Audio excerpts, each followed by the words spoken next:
Ada orang sholat 60 tahun, tidak ada satupun sholatnya yang diterima, karena mereka tidak meluruskan ruku dan sujud. Ruku dan sujud yang bagaimana yang benar itu, Pak Ustadz Somad? Irji ila salatika fa innaka lam tusalli. Ulangi salatmu karena salatmu tidak sah. Sahabat itu pun mengulangi salatnya. Irji ila salatika fa innaka lam tusalli. Ulangi salatmu karena salatmu tidak sah. Sahabat itu pun mengulangi salatnya. Irji ila salatika fa innaka lam tusalli. Ulangi salatmu karena salatmu tidak sah. Dia pun mengulangi salatnya. 3 kali dia ulang. Akhirnya setelah dia ulang 3 kali, gimana yang benar itu ya Rasulullah?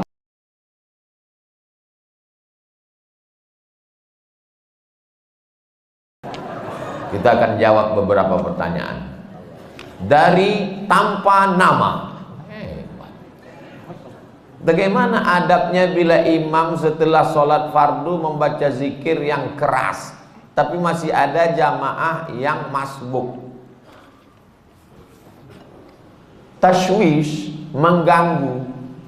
La tushawwish, jangan kau ganggu orang sholat. Yang dimaksud dengan kalimat mengganggu itu adalah bacaan selain zikir. Ada orang sholat, Allahu Akbar, tiba-tiba dia di samping nyanyi. Itu namanya mengganggu. Tapi kalau ada orang sholat, yang lain yang sebelah, subhanallah, subhanallah, subhanallah, apakah terganggu? Tidak. Yang terganggu dengan subhanallah itu setan. Kenapa? Karena bacaan zikir dengan sholat isinya sama. Aqimis sholata li zikri. Dirikanlah sholat untuk zikir mengingat aku. Orang yang berzikir sama circle-nya, sama signalnya. Orang yang berzikir mengingat Allah, orang yang sholat mengingat Allah. Orang yang sama-sama mengingat Allah, tidak saling mengganggu dan tidak saling terganggu. Jadi kalau ada orang sholat, orang sebelah itu berzikir, tapi zikirnya mengganggu, 2 kemungkinan. Yang sholat itu setan atau yang berzikir itu setan.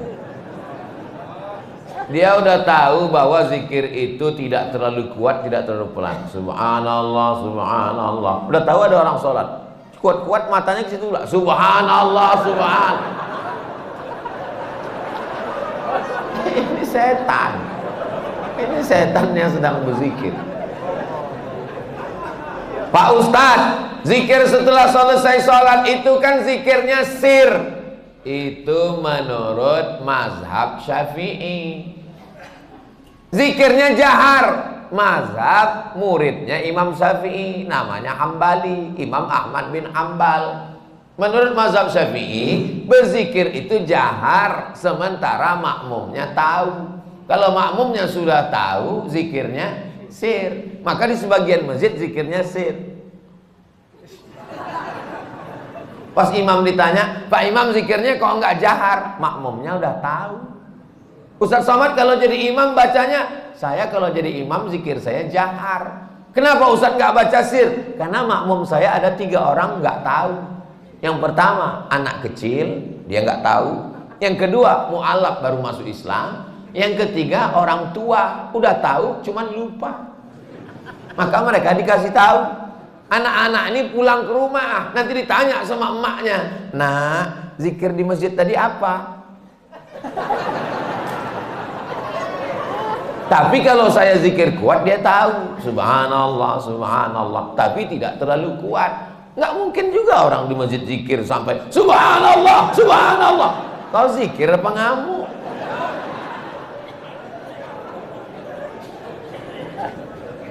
Jadi yang paling bagus adalah khairul umuri awsatuha, sebaik-baik perkara pertengahan. La tajhar bi sholatika, jangan suaramu terlalu melambung. Wala tukhafit biha, jangan pula terlalu tersembunyi. Wabtaghi baina dzalika sabila, carilah jalan tengah. Subhanallah, subhanallah, subhanallah. Ustaz Somad ngomong katanya bersuara jangan terlalu melambung tinggi. Ustaz sendiri kalau ngomong tinggi, saya biasa aja, sound systemnya bagus. Ini masjid bagus. Saya dikasih nasihat sama ketua DNI, Dewan Masjid Indonesia, tolong Ustaz Samad kalau ceramah itu di mana-mana kasih tahu supaya perbaiki sound system. Karena 80% fungsi masjid ada sound system. Suara imam dengan sound system, suara khatib dengan sound system, suara ustadz ceramah. Kadang kita mau pengajian suaranya nggak jelas. Ada jenis mikrofon itu ustadz tuh suaranya seperti kumur-kumurnya.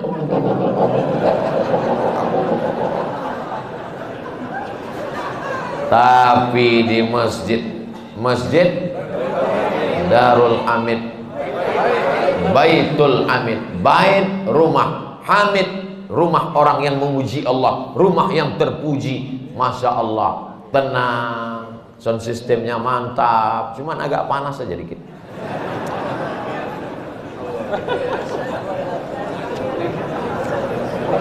Negeri Bima memang luas.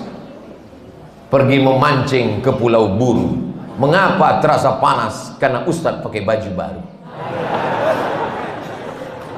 Assalamualaikum. Waalaikumsalam warahmatullahi wabarakatuh. Salam kenal Pak Ustadz. Salam kenal juga. Saya dari Saudi arah Bima. Ada orang sholat 60 tahun, tidak ada satupun sholatnya yang diterima karena mereka tidak meluruskan ruku dan sujud. Ruku dan sujud yang bagaimana yang benar itu Pak Ustadz Somad? Irji ila salatika fa innaka lam tusalli. Ulangi salatmu karena salatmu tidak sah. Sahabat itu pun mengulangi salatnya. Irji ila salatika fa innaka lam tusalli. Ulangi salatmu karena salatmu tidak sah. Sahabat itu pun mengulangi salatnya. Irji ila salatika fa innaka lam tusalli. Ulangi salatmu karena salatmu tidak sah. Dia pun mengulangi salatnya. 3 kali dia ulang. Akhirnya setelah dia ulang 3 kali, gimana yang benar itu ya Rasulullah? Kata Nabi, hatta tatma'inna raki'an. Kalau kau ruku, rukuknya tumakninah. Makna tumakninah 2. Yang pertama, ada tempo tenggat waktunya. Seminim-minimnya ruku, 1 kali tasbih. Subhana rabbiyal azimi wa bihamdih. Walaupun 1, tapi dibaca itu ada tumakninahnya. Subhana rabbiyal azimi wa bihamdih. Kenapa orang sholat nggak ada tumakninahnya? Seperti pohon bambu di tepi sungai ditiup angin. Karena nggak dibaca di mulut. Allah Akbar, Allah Akbar, Allah Akbar, Allah Akbar, Allah Akbar, Allah Akbar. Pas ditanya, kenapa kau sholat cepat betul? Maaf, nama saya Valentino Rossi, pembalap, pemuda berbadan gelap. Yang kedua, kenapa tidak ada tumakninah? Tidak benar rukuknya. Kalau diletakkan bejana di atas, tidak tumpah airnya, diagak-agak demikian. Jangan terlalu tunduk ke bawah seperti kambing lapar dapat rumput. Jangan mendongak ke atas seperti kuda jantan melihat kuda betina, apalagi kuda liar. Maka dia harus diagak-agak, dikira-kira. Jadi makna tumakninah 2, gerakannya dan waktunya.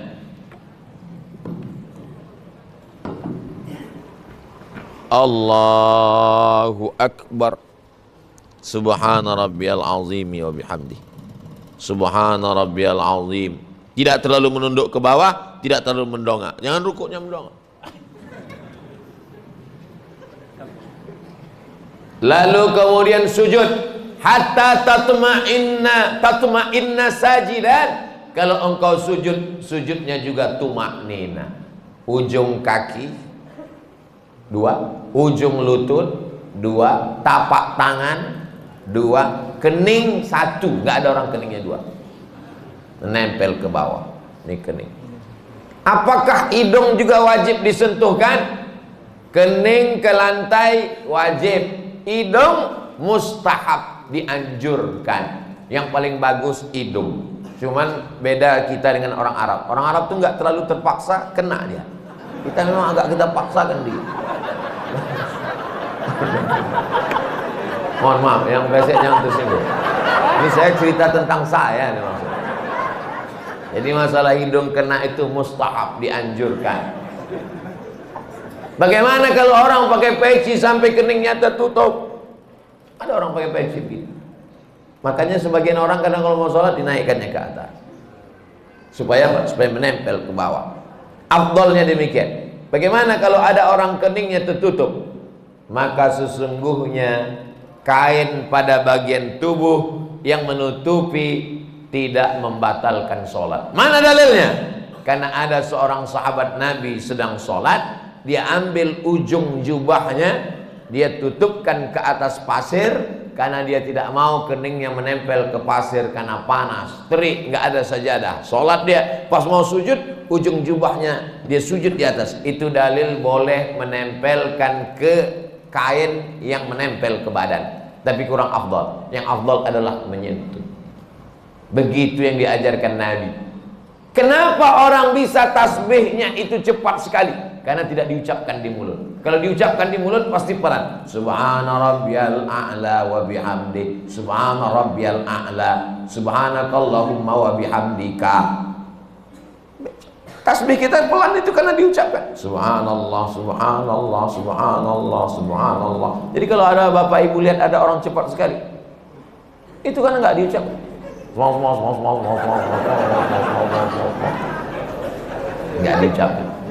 Bahkan kata Syekh Ali Jum'ah, itu pakai nafas membantu lebih khusyuk. Diucapkan walaupun sholat zuhur dan asar.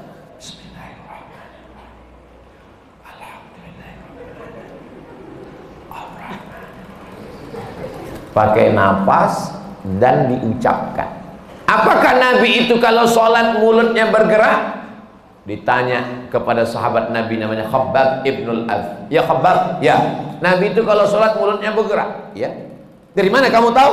Bittirabi lihiyatih. Aku lihat jenggot Nabi bergoyang. Kenapa jenggotnya bergoyang? Karena dagu dan rahangnya bergerak. Ini ada orang sholat mulutnya nggak bergerak sama sekali, matanya aja yang bergerak. Sholat apa ini? Ini pertanyaan sederhana, tapi mengkoreksi lagi sholat kita. Yang tidak benar sholatnya karena tidak membaca.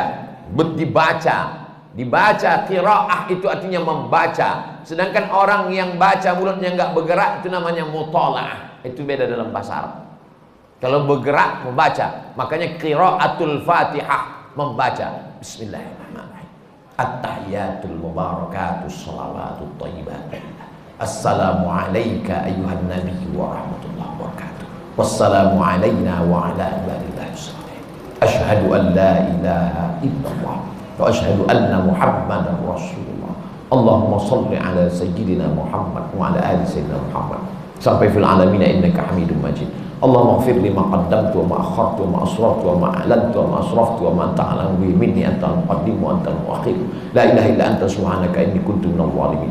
Allahumma inni a'udzubika min 'adzabi jahannam wa min 'adzabil qabri wa min fitnatil mahya wal mamat wa min syarri fitnatil masiihid dajjal. Allahumma a'inni 'ala dzikrika wa syukrika wa husni ibadati. Assalamualaikum warahmatullahi. Assalamualaikum warahmatullahi. Tumanina. Kalau tidak ada tumanina, kata Nabi, ulangi sholatmu karena sholatmu tidak sah. Mari kita jaga sholat kita lagi insyaallah. Jangan menjadi pencuri sholat. Bagaimana pencuri sholat? Karena tidak lengkap rukunnya, syarat-syaratnya menurut pandangan ulama fikih. Ada orang sekarang ketika ditanya, kamu sholatnya kok cepat sekali, nggak lengkap. Yang penting hati kita. Ini orang tidak belajar fikih, nggak ngaji. Dan orang seperti ini tidak ada di Bima. Dulu pernah ada tapi udah meninggal. Assalamualaikum Ustaz. Waalaikumsalam. Berkaitan dengan kirim Al-Fatihah, apakah Nabi ngirim Al-Fatihah untuk istrinya Siti Khadijah? Apakah Nabi ngirim Al-Fatihah untuk Ja'far saudara kembarnya? Apakah Nabi para sahabat kirim Al-Fatihah? Supaya kami paham Pak Ustadz. Jadi ini yang nanya ini, dia mau beramal kalau dilakukan Nabi. Kalau nggak dilakukan Nabi, nggak mau. Nggak apa-apa, bagus. Ada seorang sahabat Sahabat Nabi, bukan sahabat Abdul Somad. Dia sebelum tidur malam bertasbih alfa uqdah, 2000 simpul. Diambilnya simpul tali 2000. Simpul tali 2000. Habis itu zikir subhanallah, subhanallah, subhanallah, 2000 simpul. Sekarang saya tanya, bolehkah bertasbih 2000 kali sebelum tidur malam? Boleh apa enggak boleh? Sekarang balik pertanyaan ini. Pernahkah Nabi melakukannya? Enggak pernah. Kalau enggak pernah dilakukan Nabi, apakah boleh dilakukan? Tadi katanya yang boleh, sekarang enggak boleh. Ternyata kalau ngomong sama orang belum sarapan susah ya.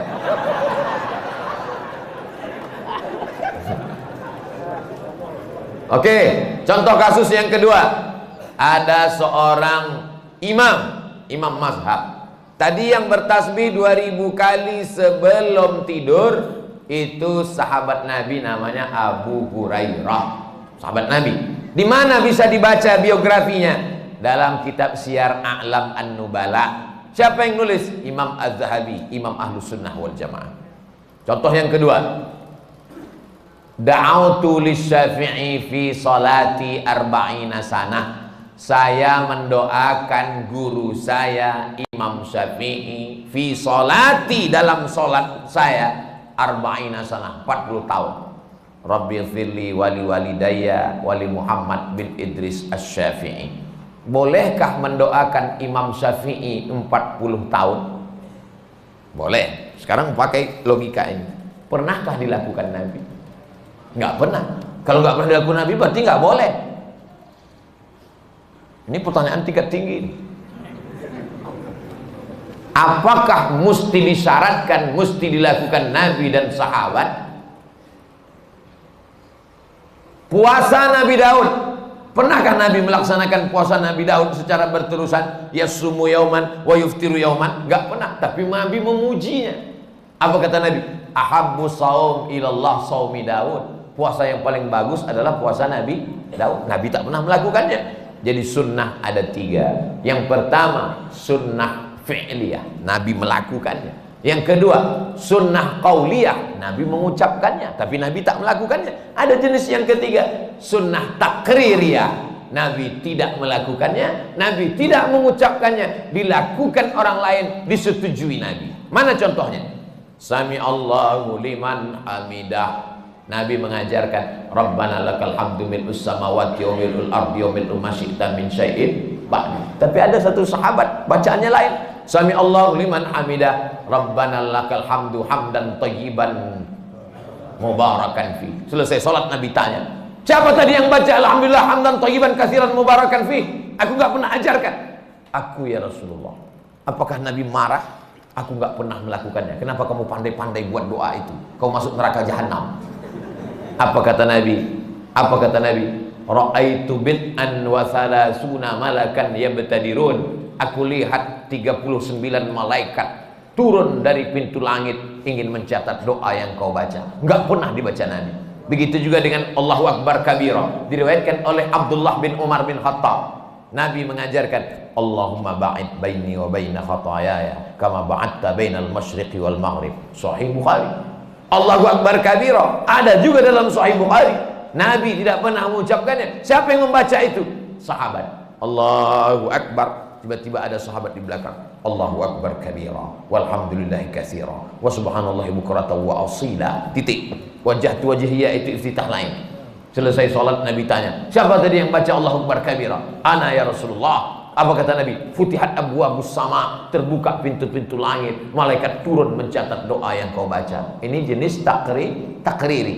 Makanya perbuatan kalau tidak dilakukan Nabi adalah bid'ah.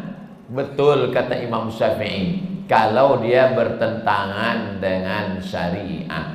Selama masih ada dalilnya, tidak bertentangan dengan syariah, maka dia tidak disebut bid'ah dhalalah, tapi dia disebut dengan mahmudah. Sekarang tentang mengirimkan Al-Fatihah kepada orang meninggal dunia, sampai apa tak sampai? Siapa bilang sampai? Memangnya yang udah meninggal itu pernah ngasih tahu? Alhamdulillah titipannya udah sampai, makasih ya. Imam Ibnu Taimiyah punya murid namanya Imam Ibnul Qayyim Al-Jauziyah. Punya kitab namanya Kitab Ar-Ruh. Sudah diterjemahkan ke bahasa Indonesia 3 huruf, R-O-H, roh. Di situ diceritakan Imam Ahmad bin Ambal lewat di suatu makam. Ada orang baca Quran. Kata dia, berhenti, jangan kau baca.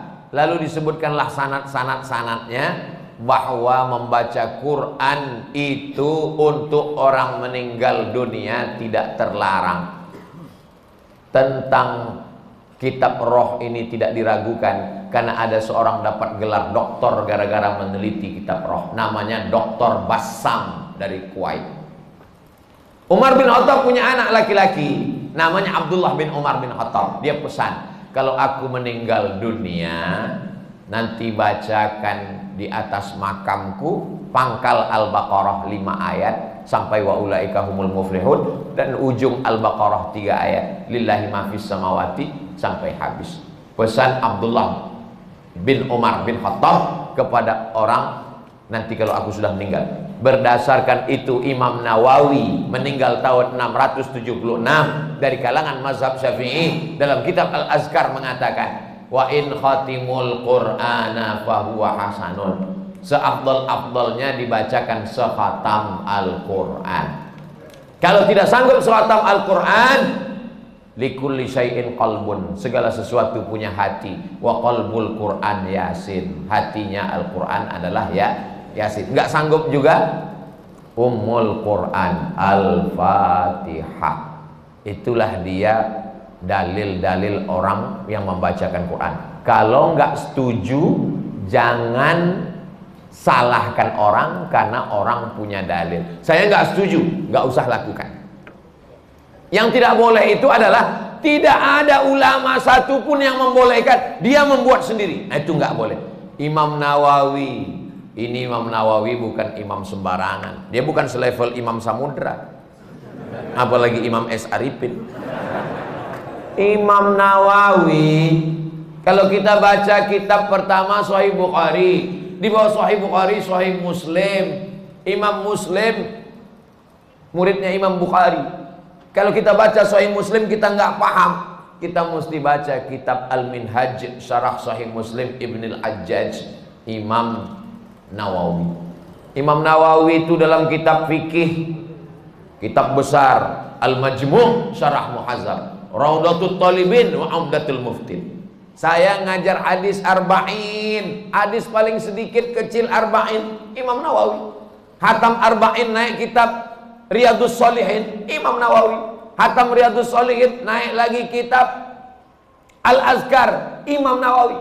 Membaca kitab Mustalah Hadis yang disyarah oleh Imam Suyuti, Tadribur Rawi, Syarah Takrib Nawawi.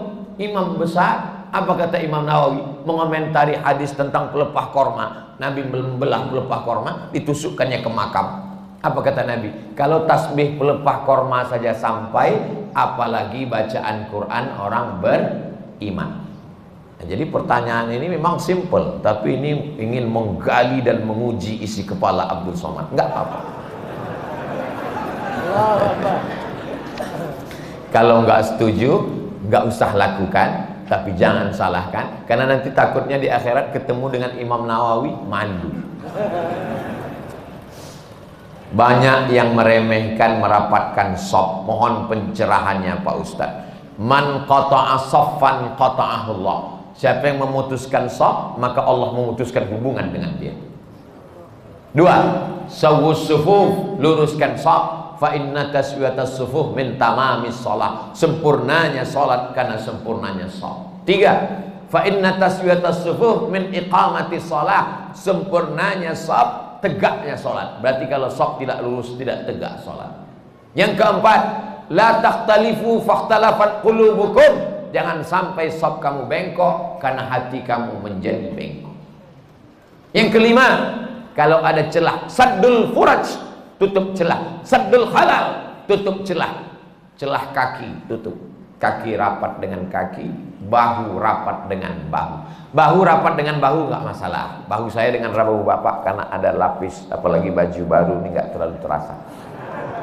Yang agak masalah dikit kalau kaki rapat dengan kaki, karena nggak semua orang nyaman. Saya kalau ada orang merapatkan kakinya dengan kaki saya nggak apa-apa, karena saya orangnya nggak terlalu sensitif. Tapi ada orang yang kulitnya tipis, dia kalau kakinya kena, dia seperti kena kecoa. Jadi kalau teman di sebelah kita itu kita rapatkan kaki, dia geser, jangan rapatkan lagi. Karena kalau kita geser nanti dia geser lagi, dia geser lagi. Imam udah mau walad dolin, kita masih ngurus kaki. Khawatirnya dia baru tobat kemarin. Begitu kita geser 2 kali, dipijaknya langsung. Nah, akhirnya orang kelahi dalam masjid. Jadi pandai-pandai merasakan perasaan orang lain. Nah, ini nampaknya sepele, tapi bisa jadi masalah. Kalau kita sesama orang di masjid kelahi, yang ketawa orang yang nggak sholat. Untung aku nggak sholat. Jadi sop ini. Makanya imam nggak boleh angkat takbiratul ihram sebelum dia katakan sawus sufuf fa inna taswiyatas sufuf min tamamis shalah. Dia tidak hanya sekedar melihat ke depan, tapi dia tengok ke belakang. Dia tengok lurus, dia tengok kaki, sandul halal, tutup celah, baru takbiratul ihram. Tapi nggak perlu juga imam sampai ke belakang meriksa satu-satu. Ada dulu sahabat saya, ketua Majelis Ulama Indonesia, dia sholat. Ketika itu ada mahasiswa Afrika jadi imam di asrama. Mahasiswa Afrika ini orangnya masalah sop ini dia belakang. Ada satu yang nggak sabar, maju deh ke depan. Allahu Akbar. Nah, ini namanya imam kena kudeta nggak berdarah. Apakah makmum itu sudah tahu bacaan tentang luruskan sop? Tahu? Bacaan tentang sawus sufuf itu hampir semua orang Indonesia kan tahu kan. Luruskan sop, tahu semua. Kenapa diulang imam setiap mau sholat? Menunjukkan manusia ini lupa dan lalai. Belum pernah pengalaman saya sholat di masjid tiba-tiba imamnya ngomong, jamaah saya nggak perlu menyuruh meluruskan sop, kalian udah tahu semua kan? Menunjukkan manusia ini selalu lalai tentang sop. Maka luruskan. Qadamun biqadamin, mangkibun bimangkibin, mangkibun bimangkibin, bahu dengan bahu, kaki dengan kaki, lurus. Allah sekarang enak ada sajadah. Zaman Nabi mana ada sajadah? Bagaimana cara meluruskannya? Bahu dengan bahu, kaki dengan kaki. Innallaha yuhibbul ladzina yuqatiluna fi sabilihi shaffa. Allah suka melihat kita lurus shaf, ka'annahu bunyanun marsus, seperti bangunan yang kokoh. Karena kalau rapat, setan tidak bisa masuk. Itu filosofi lurusnya shaf. Mohon doakan remaja masjid Baitul Hamid agar istiqomah Pak Ustadz. Semuanya, bukan yang remaja, yang tua pun bisa juga nggak istiqomah. Ini kadang anak-anak muda ini husnuzonnya keterlaluan. Disangkanya kalau udah tua istiqomah. Ya, oke. Mohon doa Ustadz, semoga usaha warung magnet rezeki berkah saya diluaskan dan dilancarkan. Inilah orang yang paling pandai mengambil kesempatan. Mumpung orang ramai, doanya dapat, iklannya dapat. Mantap, nanti videonya dipotong, diupload ke Instagram. Rezekinya tapi untuk bukan pribadi, membantu umat dan membantu pembangunan masjid kampung saya. Allahu Akbar. Mudah-mudahan adik-adik anak muda punya channel YouTube. Hasilnya untuk buat bangun masjid, pondok pesantren, tahfiz Quran. Amin. Terima kasih. Barakallahu fiik Ustadz. Salam alumni 212. Ada lengkap semua. Masya Allah, tabarakallah. Tapi dia nggak ada nanya, cuman itu aja. Itulah kajian kita pada subuh yang penuh dengan barokah ini. Mudah-mudahan kita diberikan ketenangan batin, anak cucu kita istiqomah iman dan Islam, diberikan Allah rezeki yang melimpah ruah supaya kita bisa bangun masjid.